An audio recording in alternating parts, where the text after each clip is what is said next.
Boa noite, eu sou a Esther Prats e o Jornal Nacional está no ar.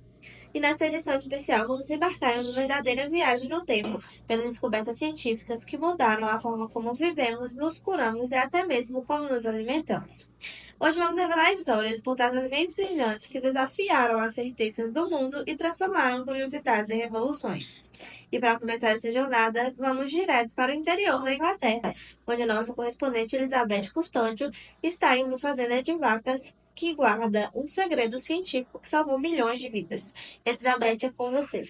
Enquanto para vocês é boa noite, aqui já é bom dia. Eu falo com vocês diretamente do interior da Inglaterra, em uma fazenda como tantas outras espalhadas aqui no campo. Mas essa, em especial, carrega simbolicamente o peso de uma revolução histórica na medicina. Foi em um lugar como esse, cercado por vacas, que nasceu uma das descobertas científicas mais importantes de todos os tempos, a vacina. Foi no final do século XVIII que o médico inglês Edward Jenner ficou intrigado com um fato curioso. As camponesas que rodeavam vaca pareciam não ficar infectadas pela varíola. O motivo? Elas pegavam uma variante mais branda da varíola, a varíola bovina, também conhecida como cowpox. Intrigado com o fato, Jenner teve uma ideia ousada. Retirou o pus da ferida de uma ordenadora infectada com cowpox e inoculou em um menino de apenas 8 anos. Dias depois, ele expôs esse menino à varíola e esse menino não teve nada. Estava provado. Era possível ensinar seu corpo a se defender de uma doença, mesmo que você não tivesse ela na forma mais perigosa. Nascia ali a primeira vacina da história. E o nome não podia ser mais simbólico. Vacina vem do latim vacinae, que significa relativa à vaca. A partir dali, o mundo começou uma jornada científica que salvaria milhões de vidas.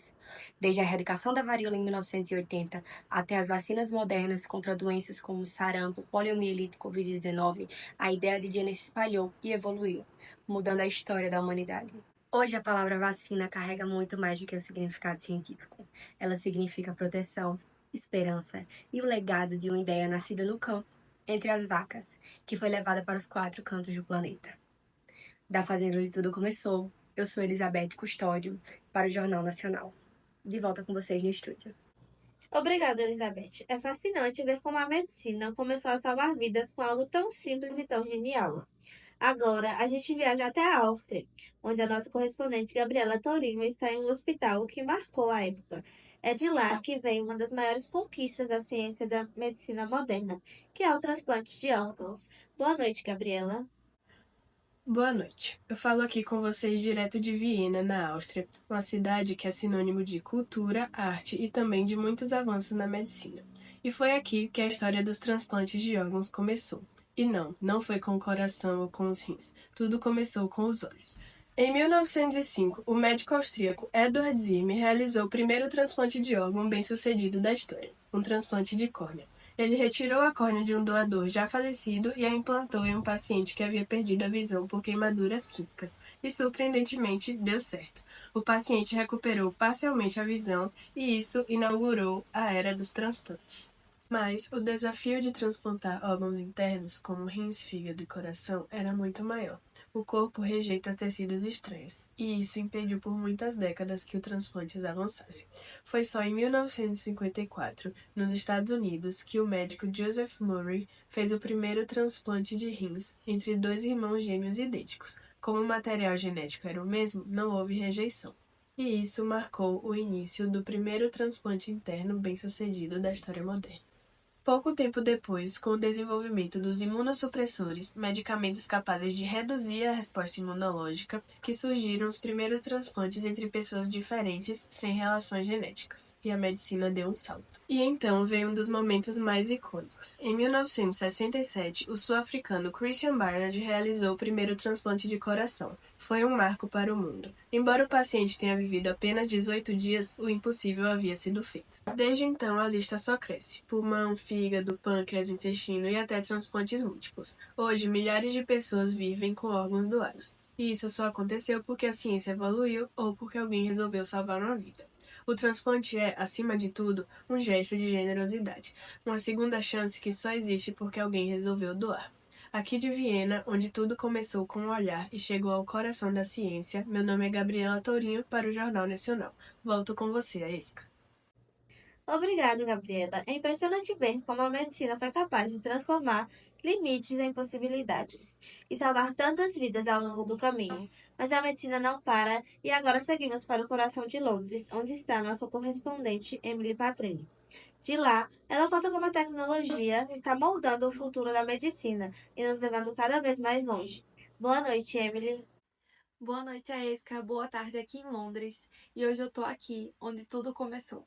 Na verdade, a penicilina foi descoberta em 1928 pelo bacteriologista escocês Alexander Fleming. Ele estava estudando as bactérias e por acaso notou que uma colônia de bactérias havia sido contaminada com um fungo do gênero Penicillium. E o que chamou a atenção foi que as bactérias ao redor do fungo estavam morrendo. Então Fleming percebeu que, na verdade, o fungo produzia uma substância capaz de matar essas bactérias, e essa substância foi nomeada penicilina.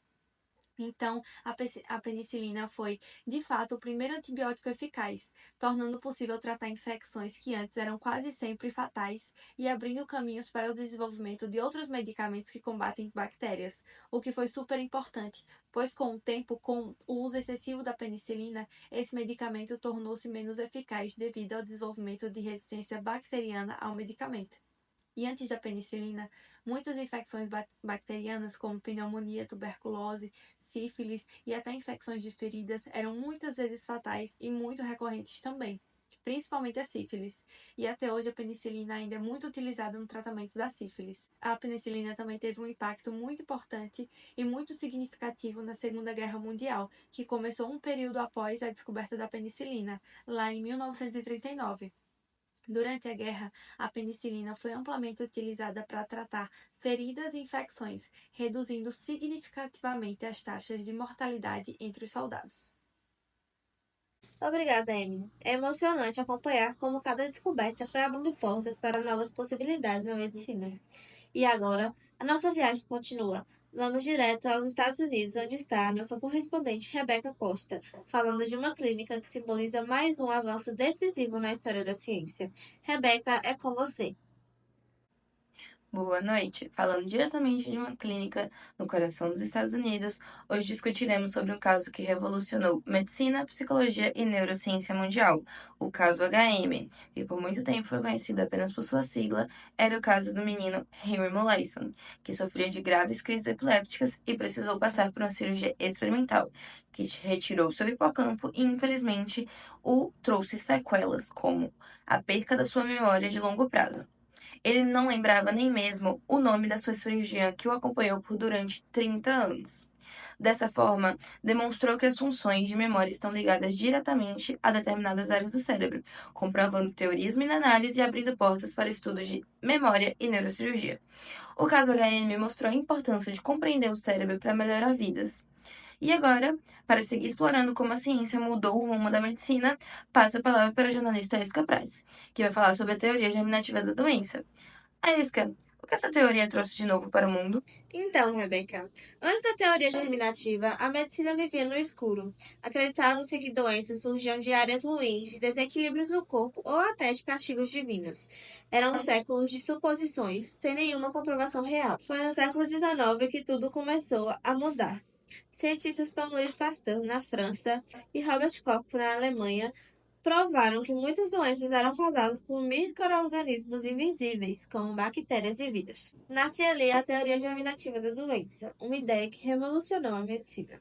Ela mostrava que o inimigo era microscópico, mas real, e que era possível combatê-lo com prevenção, higiene e técnicas de esterilização. Essa teoria mudou a forma como hospitais funcionavam. Antes, cirurgia era feita sem lavar as mãos, sem luvas, sem instrumentos limpos. A taxa de morte era altíssima. A ideia de lavar as mãos, esterilizar os instrumentos e manter o ambiente limpo se tornou prática essencial. Foi o início de uma nova era na medicina, a da prevenção consciente e científica.